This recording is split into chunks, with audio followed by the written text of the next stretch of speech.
Good evening. My name is Paul Sunde. I'm the Interim Dean of Admissions and Financial Aid here at Dartmouth, and welcome to this evening's discussion. Really?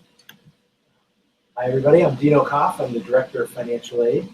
We're really excited for our first ever web chat. And, the goal is to have a lot of fun tonight, but also answer many questions. So what we're going to do tonight is we've got a few slides that we want to run through, a couple of points about affordability at Dartmouth and the investment in Dartmouth education. And then we're going to move to questions. There were already some questions that came in earlier today. So we've got those set to go, but if you have questions, feel free to log them in, and we'll take them in course. So Dan, if we could move to the slides. Great. I think the first important point for this evening has to do with Dartmouth's commitment to affordability, to making the education accessible to every student, regardless of their financial circumstances. The primary means by which we do this is through generous scholarship aid. The important point about the scholarship aid is that it is an essential part of Dartmouth's budget. When we think about what we are doing as an institution, we want to make an investment in our students, a significant investment. Last year, it was $86 million in scholarship aid that we provided to our undergraduates. 93% of that came directly from Dartmouth. Paul has spoken and used the words investment, and this is an incredible investment in Dartmouth education. 88% of students at Dartmouth graduate within 4 years. And as you can see from the slide, 53% at typical private college and 34% at typical public university graduate within 4 years. This is a really good investment. Let's start talking about what it costs to attend Dartmouth. You hear the term tuition a great deal. And what you can see outlined on this graph is different income groups, from lower income, under $30,000, $30,000 to $50,000, $50,000 to $75,000, $75,000 to $110,000, $110,000 to $150,000, and then $150,000 more. What we're going to lay out for you on this graph, looking at tuition, and then looking at full cost, what the average scholarship is for students who are currently attending Dartmouth. And so you can see for the $30,000 a year and under families, the Dartmouth scholarship is over $60,000. Now, you can see on this that scholarship is well in excess of tuition. It's actually almost the total cost of Dartmouth being covered fully by scholarship. The same can be said for the next group, up to $50,000. If we continue on forward, as you would expect, as family income goes up, the Dartmouth scholarship goes down. But nevertheless, even for families earning $50,000 or more who are qualifying for aid, the scholarship is still significant, just about half the cost of tuition itself. Now, an important piece here is to understand how scholarships work. And as you can see demonstrated by this chart, Dartmouth uses scholarship to meet full need, what we refer to as full need. Dartmouth guarantees that your scholarship will, and your package in total, will meet your full demonstrated need for all 4 years. This is a guarantee we make to every student who is admitted to Dartmouth, who applies for financial aid, and qualifies for financial aid at the time of admission. It's an extraordinary guarantee. So now you have some homework, and specifically, where do you fit with this, all these numbers? And at Dartmouth, the financial aid office, when we meet with our financial aid team, we always talk about the net price calculator. This is a spot on our website. You can see it on the slide now. And where you can go, log in, and put your numbers in. And what will happen is you will get an estimate of your financial aid. It asks for many variables. So many times people say, my income is X, will I qualify? and we send people to this calculator because we don't know how many people are in college. We don't know your income. We don't know your assets. Not your retirement assets are separate when we don't look at that. We don't include that, but we don't know your home value if you own a home. And these are the places, this is the place where you can go, you can log in, you can put your numbers in and see, wow, this is what I may qualify for. It is an estimate, but it's a great place to start. So after tonight, hopefully you go straight there and put your numbers in and see how affordable this education can be.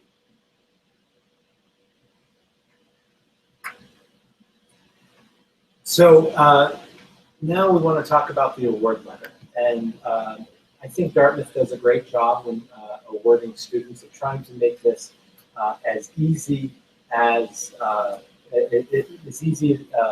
to explain a very complex topic. So when you get an award letter from Dartmouth, it will show your total cost of attendance. That's your tuition and fees, your housing, books, supplies, miscellaneous items. We want you to buy shampoo. You buy shampoo now, we want you to buy shampoo in college. Scholarships and grants if you qualify. We're going to show you what the net cost is to you. How much will it cost? What is the parent contribution? What is the student responsibility? And we'll talk about your family contribution, as I said. We'll talk about your job, leave term earnings, summer earnings, different responsibilities that Dartmouth expects for you. And if you qualify for educational loans, we have some initiatives. If your family income is under $100,000 with typical assets, you may qualify for a no loan initiative. There still may be loans available to help cover other fees, room and board, but tuition will be covered by scholarship. And this is all explained in your award. And this is a dialogue, and we want to be able to explain this to you. One great thing about being at a school that offers personalized services, if you have questions throughout the process, we're hoping that you'll take the time to email, to call. If you're in the area, stop in, and we can help explain what can be a complex process. But we do our best to make it as easy as possible. One thing I want to highlight is our average loan debt. Our average loan debt is just a little bit over $16,000, which is roughly half of the national average. And we're able to keep it that low with generous scholarships, and we do our best to counsel families when it's appropriate to take loans, what loans to take if they have to. Is it smart to pay with savings?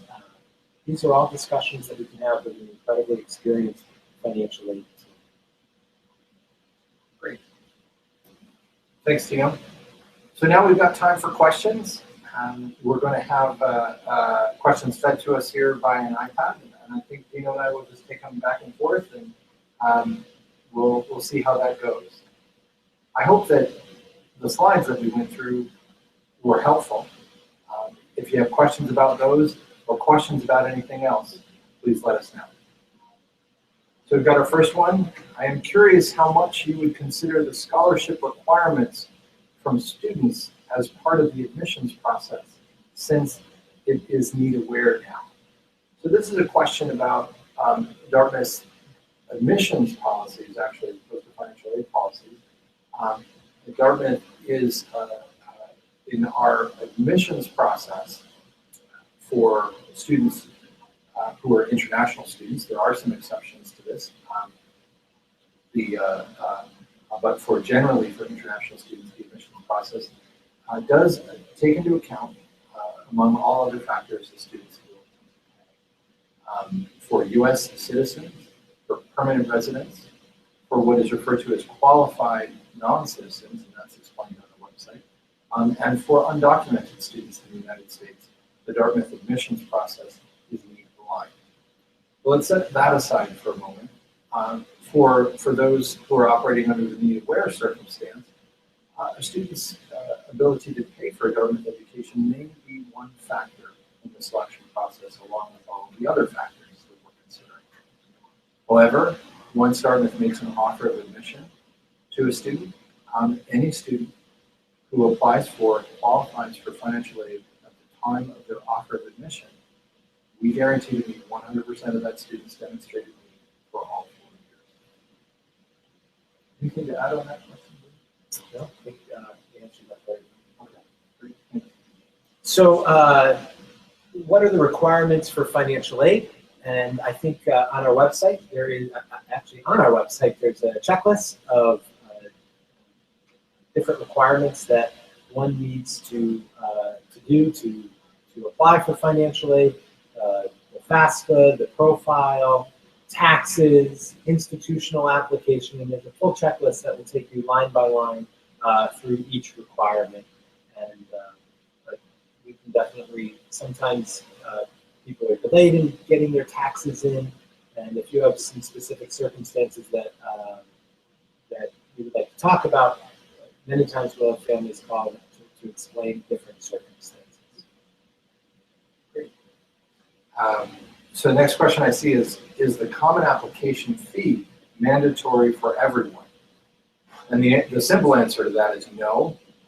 If you go to your search engine and type in Dartmouth College fee waiver, likely the first page you'll find is our page about the application fee and application fee waivers. There's an application fee waiver through the common application.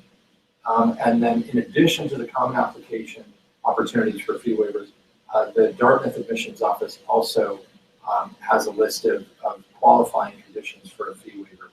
We absolutely do not want a student's inability to afford the fee to be a hurdle to applying. For any student who feels that it will be a hurdle, I would encourage you to consult those lists. And I think our notion on this is to give students the benefit of the doubt. We understand that applying to college can be an expensive endeavor. We do not want our fee to be a hurdle. Another great question here about off-campus programs. And I'm really excited about our off-campus programs and our financial aid policies. Students who receive aid, your aid will travel with you to wherever you go. Specifically, we want you to have some great educational experiences. Whether you're in Arizona for a term, or you're going to Europe, to Africa, to South Africa, to South America, wherever you're going to have a great experience. We want you to be able to have this experience. So financially, any increased costs to take part in this program, Dartmouth Financial Aid will pick up half the cost with scholarship, and we will make loans available for the other half of the increased expense.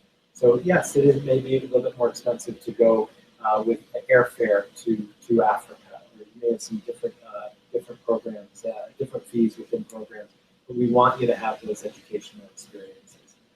And so being able to cover half of the scholarship with scholarship allows students to take advantage of these incredible programs. That's a great idea. And I appreciate what you're saying there, because it makes me think about a whole other point that I think is worth making, which is Dartmouth thought about the Dartmouth experience and wanting this entire experience to be accessible to every student. And we think in aggregate terms about the cost of education. We spend a lot of time and energy and investment in resources in that. But there's also the day-to-day. What's it like to live? How do you go about enjoying and fully participating in the Dartmouth experience? And so we think about this not just in terms of financial aid, but also in terms of the cost of the day-to-day. I'll give you a good example of that. The arts are very important at Dartmouth. Our art center runs a calendar of more than 500 performances of various kinds a year, between movies and student performances and outside performing artists coming in. And those performances are quite inexpensive. It's $5, maybe $10 for students to attend these events. And so when we think about a student who's got a campus job and is needing to earn their way through here, we want those day-to-day expenses to be reasonable and manageable. So it's something we're thinking about in terms of scholarships, but also in terms of those day-to-day expenses. So we should just think about looks like we have one more question here from about the international need aware policy and who is exempt from that. So I'll go over that one more time. The students who are exempt from this are U.S. citizens and permanent residents, and what we refer to as qualifying non-citizens, which is a standard federal term. One way to think about it is students in the United States who qualify for refugee or asylum status. I think that's the largest cohort that fall within that group. And then again, students who are undocumented here in the United States. I hope that makes it clear. If folks have further questions about that, please go forward. I have another question here, Paul, about jobs and student employment. I know you mentioned it. We have a student employment office, which is wonderful. Students are awarded work study or work money if they're not federally eligible, where they can go and get a campus job. And there are many different campus jobs around campus. Some educational, some maybe not as educational, and that's fine. Some people will do research and have research experience with different faculty members. Some people are really happy working in the library at night and fitting in a job in between their busy, really busy schedule. But there's a lot of opportunity to help make that extra cash, just whether it's the late night pizza expense that you want to cover, or you're actually just to help with the cash flow. And having a student employment office to help you get the job, to help you set it up, is a wonderful resource. Yeah, it's a great point. You know, one of the things that I think about with that is what you're saying about research. And one of the things I find in my experience is that many of the students that I know, actually their campus job is research with a professor. One thing that I think is extraordinary about Dartmouth is the degree to which our faculty are involved in research and the cutting edge of their fields. It's very common for them to hire students to work as research assistants and even to serve as co-authors on their papers with them. Those opportunities are quite extraordinary, and for those of us who are in administrative offices, sometimes we find it can be difficult to find students to fill positions because so many of them are preferring to work with the faculty instead. And so, as you say, it's this great chance to marry your intellectual interests with your need to generate cash for the day-to-day expenses while you're here. One other question here that's coming up is how many, if I have a campus job, how many hours do I need to work? And is that manageable with the studies? And I don't know if you want to take that one. So we want you to make sure you're managing your time. We have a job that we set up. You'll have an award, and it's based on 10 hours a week that we put into your budget. Some students don't want to work, and that's fine. They're busy enough with extracurricular activities. They're stressed academically, so they're like, I don't want to work. I just want to be able to study. Right. And that's fine also. We have different options. We do put a job in your student award financial package, but we know that you don't have to earn it. You just have to replace that somehow. Sometimes it could be a student loan, sometimes it's with savings. And so, but it's an option that's there for you if you want to take it. Great. So another question here. Will I be counted as an international or domestic applicant with respect to financial aid if I am a U.S. citizen studying in a different country? And the answer is if you are a U.S. citizen, the admissions process is line.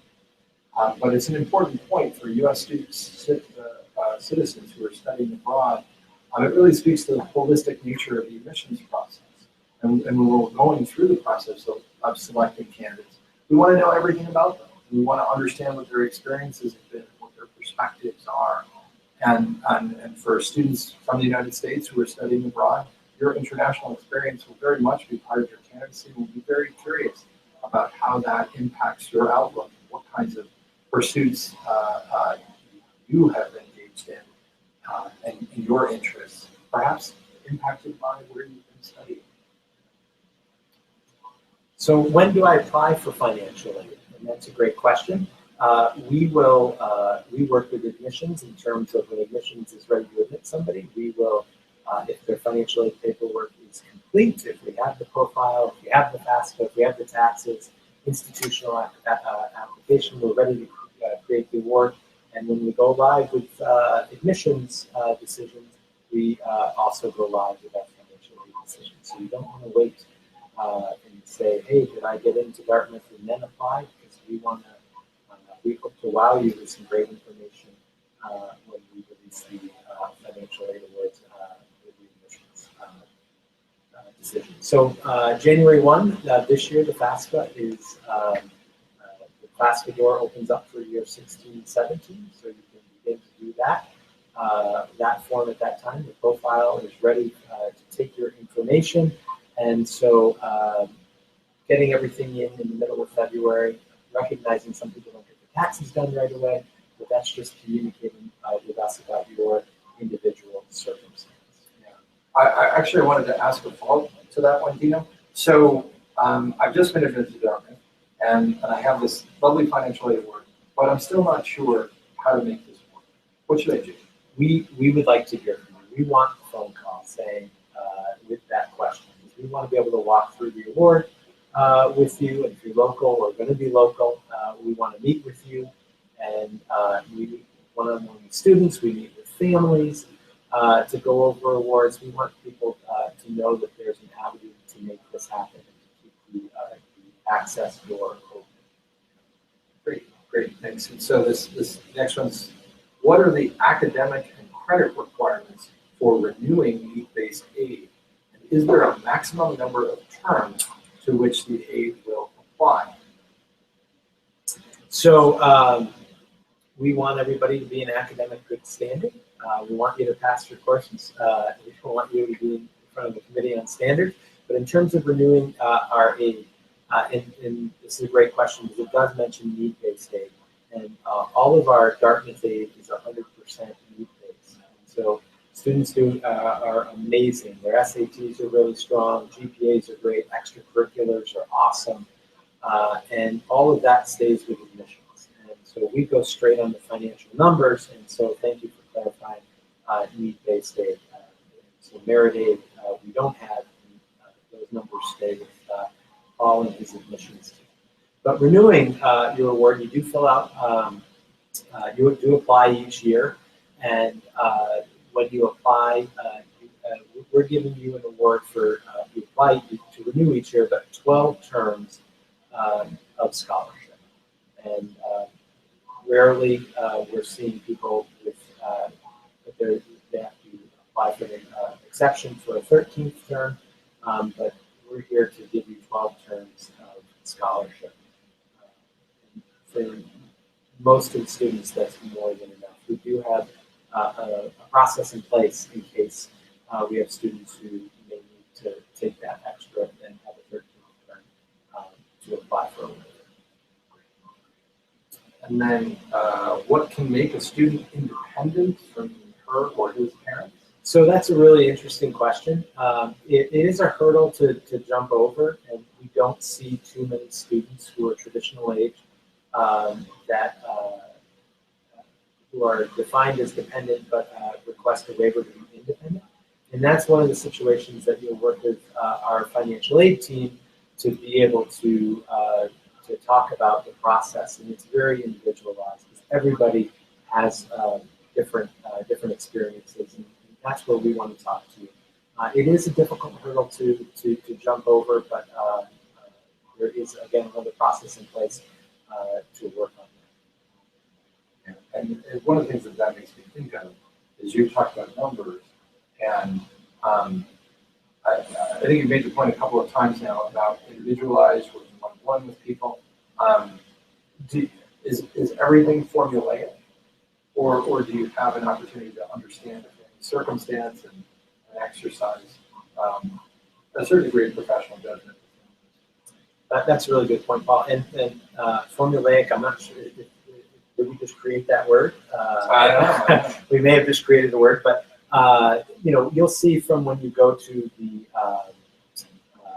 net price calculator that it starts with a formula.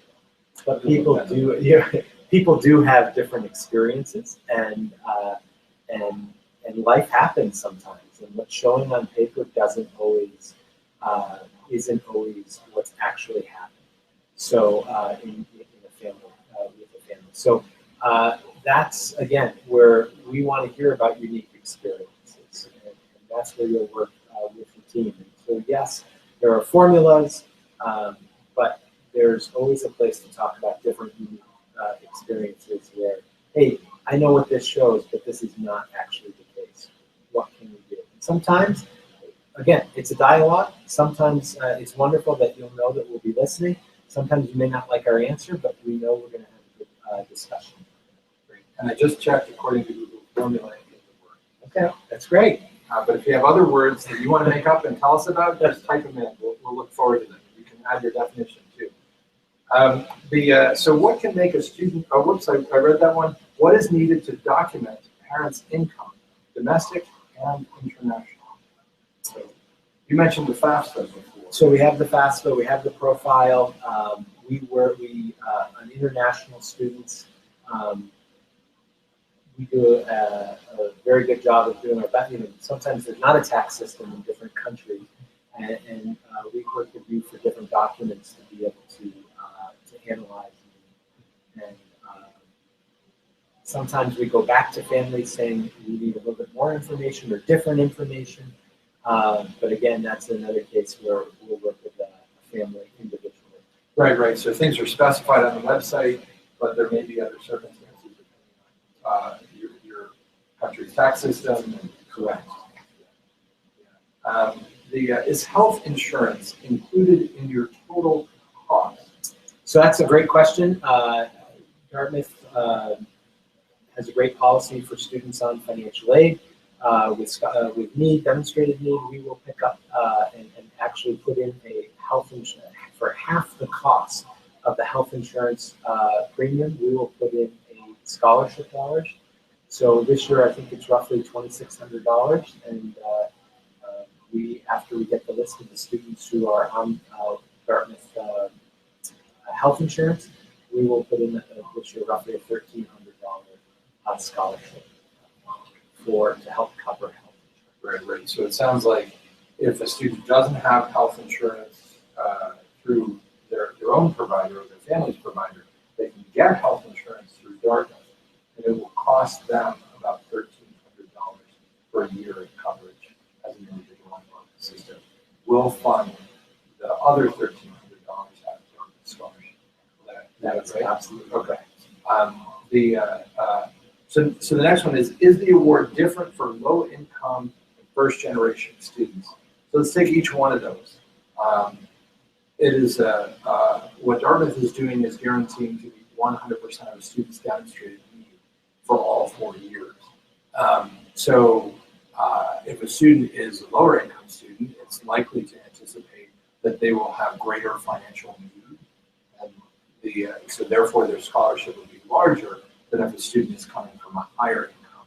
But kind of to the point that Dino was making before, it's really important to go to that calculator online and type in your own numbers and see what does it look like for you. Because there, as Dino was pointing out, there are many different variables. And you want to know what your own circumstance is.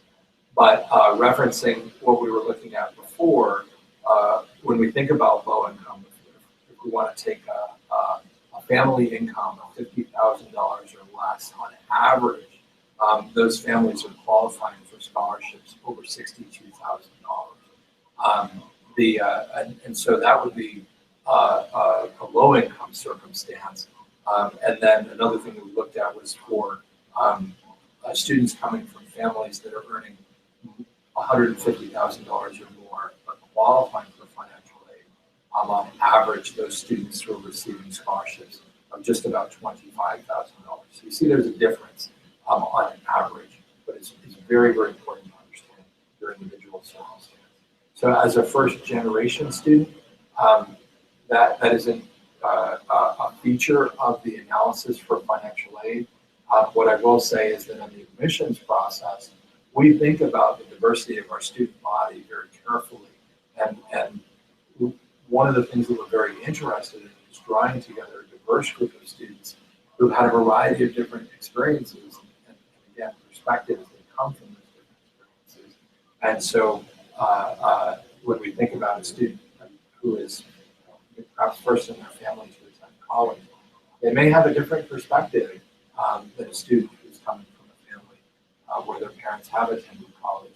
And those are the kinds of things that we think about in the admissions process. And again, this has to do with your perspective, your outlook on the world, and how might that affect your engagement with your peers in class and out of class at Dartmouth. I hope that makes sense. So I think we touched on this. Does the first year aid package apply for all 4 years? And in the base, we will assess every year. You'll be reapplying for financial aid and filling out. You don't have to do as many forms, so we try to make it a little bit easier, but students are applying each year for financial aid. I'd love to ask a follow-up on that one, which is, I mean, sometimes things happen, and family circumstances change. Is it once a year and only once a year? If something occurs in a family's life, perhaps an illness, perhaps a weather-related event, perhaps being laid off from a job, what does the family do then? Yeah, unfortunately, life happens. Some events are great, so it's not unfortunate, but when I say unfortunately, life happens, whether it's weather-related, whether it's an illness, whether it's a job loss, and that can happen at any time. And that's where we would hope the family would communicate with the financial aid office to see what we can do to help out. Sometimes we just need time to get back on our feet. Is there a loan available so I don't have to take money out from savings, just to buy me time to get back on the feet. And so we can work specifically with students. There are different times of the year that our committee is always meeting throughout the year. We have different appeals that come in. And honestly, I keep stressing that this is a dialogue. And this is one thing about not going to a school with 50,000 students.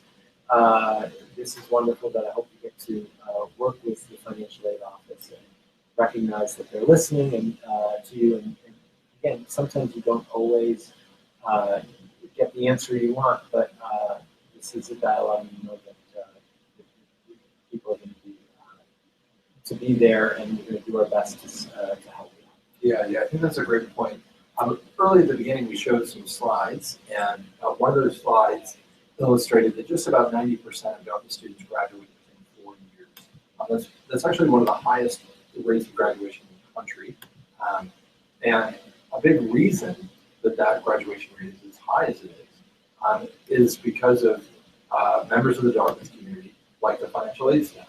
And the idea here that the financial aid officers, the faculty advisors, the upper class students, everyone here is working to support our students and helping them get through this experience and helping them to do so in a timely fashion. Dartmouth's overall graduation rate is actually just about 95%. And there's a small portion of students who, you heard Dino mention before, a 13th term, so students going a little bit further in their studies. There are students who perhaps get a great internship or other opportunity that causes them to take a little bit of time out along the way. And we're actually very supportive of that. If there's a terrific opportunity for you, and you want to take a little extra time to pursue that, by all means, do that. Everyone's going to be here waiting for you to support you as you move forward and complete this degree. I think the whole idea, once we admit a student, is to make it affordable, make it accessible, make it possible, so that they're able to have the experience that they want to have and prepare for their life of leadership and the impact in the world. And I'm glad you put it out there and their role in that, because that's essential. You know, as Professor mentioned before, about half of our students are financial aid recipients, and so it's a critical aspect of what we do. There's a question that we've touched on, but I think it's good to talk about. Does applying for financial aid have any weight in the admissions process? Right. I think that's a great question, and the answer to that question is no. The admissions process is need blind, which is to say that whether a student is applying for financial aid or not is not a factor in the selection process. And that policy applies to the vast majority of our applicants. For international students, as I was articulating before, need may be a factor that's considered among all of the others in the admissions process, but for the bulk of our applicants, the selection process. These questions are phenomenal, everybody. Does increase in home equity impact the financial aid amount? And going back to Paul's word that I thought he made up, but basically everything is formula driven. So when you go to, there are different caps, but it's definitely worth going to the net price calculator. And because the questions are going to talk about home value, it's going to talk about the purchase price, it's going to talk about debt on the home, and all of that information you'll see the questions that are good. I'm going to take another one about income limit for receiving scholarships, and there are so many different variables, and I always tell people it's really worth applying at least the first year, so that you know you can learn a little bit about the process. There is no set. Limit. Someone making $210,000 with 2 kids in college, with 6 total people in the family unit. There's all these different variables, so we really encourage you to, whether it's apply the first time, at least go to the net price calculator, put your numbers in. I think I've said that enough, the net price calculator. But we get a lot of these questions. Is this really worth my time? I actually think it's worth spending the time, at least for the first year. Yeah. And so there are families that have a total income of over $200,000 a year qualified for each family. There are families, definitely. It's quite striking to me. So does Dartmouth consider the cost of my travel to and from campus in my award? So in your cost of attendance, we come up with different components, and one is travel, and coming from an international country or coming from California may incur more costs, probably will incur more costs than coming from Maine or Connecticut. So yes, we do add travel. We add travel to the cost. Is there space to explain unusual financial circumstances? And another good question. We want to hear about unique financial situations, and so there are different places that you can write this out. Whether it's the profile, we have this thing called email. You have email, so you can definitely email us. Sometimes you want to have a conversation. We may have that over the phone, and then we may say, okay, this is great. Can we document this conversation? Can you send us an email as follow-up? And sometimes we'll ask for other documents. But definitely, there are many unusual financial circumstances. Some are positives and bonuses. Some are, oh my gosh, we just cut hours, and this is going to affect us this way. And again, this is just the communication between the financial aid office and the applicant.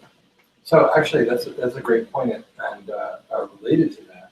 So if I come into some unexpected money, maybe I've won the lottery. Life is good. Maybe a big bonus at work. Who knows? How does that affect money? So that is a unique circumstance that, depending on the value and the amount, we'll want to know more about coming in. And every situation is different, and so we'll want to hear about it. And here, is this something that will be coming into a second year? Is this something that's reoccurring? Is this a one-time thing? And this is part of the discussion. Right, right. And actually, that reminds me of another question that might have in the scroll we might have lost track of. Um, related to this notion of when things get good. Um, and now of course I can't remember what it was, and I'm just going to scroll back. I'm going to, while you're scrolling on, I'm just going to talk about outside scholarships. And if that was the question. And if you get outside scholarships, so it's great when students receive outside scholarships, and we really encourage people to apply for different scholarships and prizes. And what's the effect on a financial aid award? Well, I talked about the student responsibility, whether it's a self-help or a job. Those are built into financial aid awards. And we will reduce that dollar for dollar first. So we may reduce your self-help and our expectation of what you need to come up with to pay for Dartmouth, and we will reduce that dollar for dollar. We do our best not to reduce. We don't want to penalize students for going to fund money.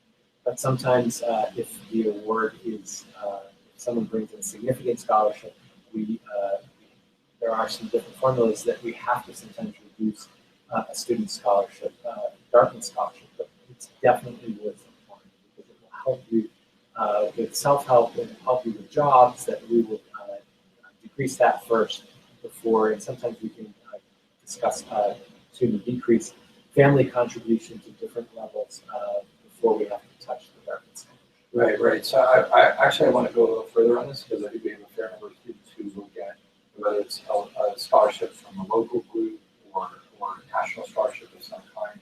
It's not related to where they go to school, and they bring that money with them. So say a student has a $5,000 scholarship from an outside source. They come to Dartmouth. And let's say that student is qualifying for $50,000 of scholarship from Dartmouth directly. So we think about a total cost that's $65,500. This is a family that's qualifying for $50,000 of scholarship. That means, so correct me if I'm wrong, that means that their net price is $15,000. Right? So that's money that's not going to be Dartmouth scholarship. That the family can sort out how to come up with that fund. Now they've got $5,000 from outside source. Yes. What does Dartmouth do with that $5,000? So the first thing we'll do is lower the student contribution. Okay. And let's just say in this example it's $2,800. We will say, okay, we're going to lower this for this family from $2,800 to $0. Okay. We may lower the job at that point, saying, oh, you know what, we can cover this, and that would bring it up to the $5,000. Right. And what we did was then we just incorporated $5,000 into the student award, right, and not touched the Dartmouth scholarship. Right, right. So it sounds like you go for student contribution first, so that's $2,800, and then you cut $2,200 out of the job expectation. Yeah. So whatever it is, but if the student wanted to work, the student could work. If the student wanted to take a loan, the student could take a loan. But the point is that the scholarship isn't reduced. Absolutely right. What if they get $10,000? I knew he was going to ask that question, and it's definitely, we have to look at the specific students, the family contribution, the student contribution. There's a lot of different variables, but again, this is part of the conversation, and we want you to go find money. It's wonderful. So go find outside scholarships. Right. And the general focus is we don't want to reduce Dartmouth scholarship if we can all avoid it. We want students to use those outside scholarships in a way that makes the most sense to us. That's my absolute focus. So I'm glad you remembered that. Thank you. So another question here, they're coming in. If you do really well your first year, can your financial aid offer increase? And your financial aid your financial aid award may increase, but it's not going to be because you do really well. It's going to be being need-based. It's going to be based on the financial numbers. We want you to do really well, but that won't impact your financial aid award because you don't have merit-based dollars. Right. So here's a question. I applied early decision. Great, we're excited about that, but missed the deadline for applying for financial aid. I just submitted it. Will it still be considered? Well, we want you to apply. So we want you to apply for financial aid. You missed the deadline. We will look at every document for students that are going to be admitted. So it's definitely worth pressing submit and making sure everything is Right. I'm a big proponent of applying for financial aid, and just want to reiterate that we're going to guarantee to meet 100% of the need of every student who applies for and qualifies for financial aid at the time of admission. And so I would very much encourage you to get that financial aid material in. Another good question. We're running short on time, but another great question. My dad will retire when I go to college. Will that factor into the amount of financial aid I receive? So what we're going to actually do is we do the needs analysis, whether he's working right now or not. We're still going to do a needs analysis, and the next year we're going to do another needs analysis. And if the numbers change, meaning the income goes down, whether it's a retirement pension or retirement distribution, we'll base our numbers on the family income. So again, these are the cases where we have discussions, and we do see this a fair amount. So talking about applying from international countries, we come up with different conversion rates. They're set. We work with the College Board on that. So some families wonder about do they have to come up with conversion rates, and we actually do that. We get a lot of documents. We work with you sometimes if we don't understand what all the documents are, but you just need to get us documents, and if we need more information, we'll come back and work with you. Great.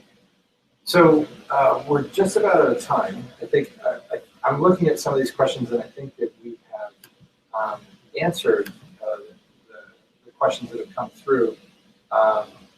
Looks like just one more came through, and I just had a quick question. Sarah, is this video going to be posted? Yeah. So this video will be posted afterwards. So if you've asked a question that you haven't heard us answer, maybe you tuned in a little bit late, we're going to find a way to get this posted online so you can watch again and hopefully get the answer to your question there.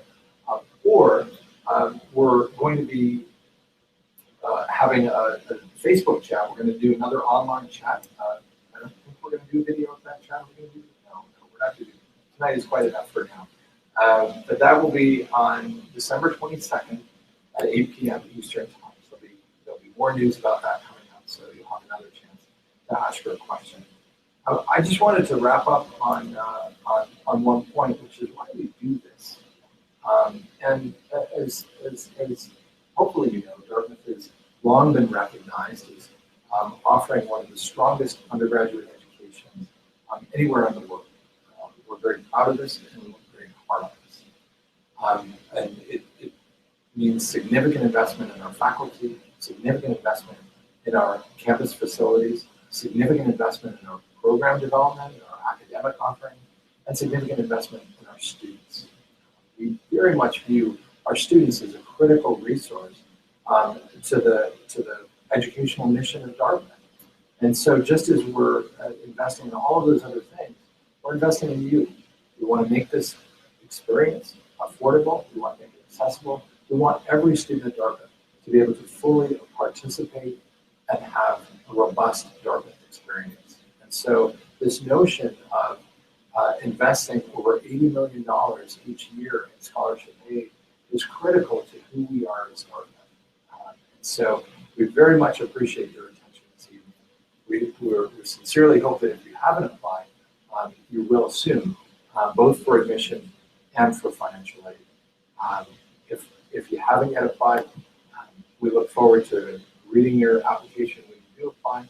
I look forward to developing a financial aid package that will meet 100% of your demonstrated need. And we look forward to renewing that package each year for all 4 years to make this experience accessible to you. Again, thanks for tuning in tonight. Any final thoughts, Dan? So, we survived. Yes, we did. Our first video chat. Hopefully, you're not on the other end of the computer bored and asleep. Hopefully you survived. This has actually been a lot of fun, and we look forward to answering more questions as we go in the near future. Yeah, and just one last thanks to Dan, Aaron, Sarah, Pete, Will, and Josh. You might think it's just 2 people here, but there's a whole team helping to make this happen. It truly embodies the spirit of folks supporting one another. So Dan, you want to take us out? Thanks.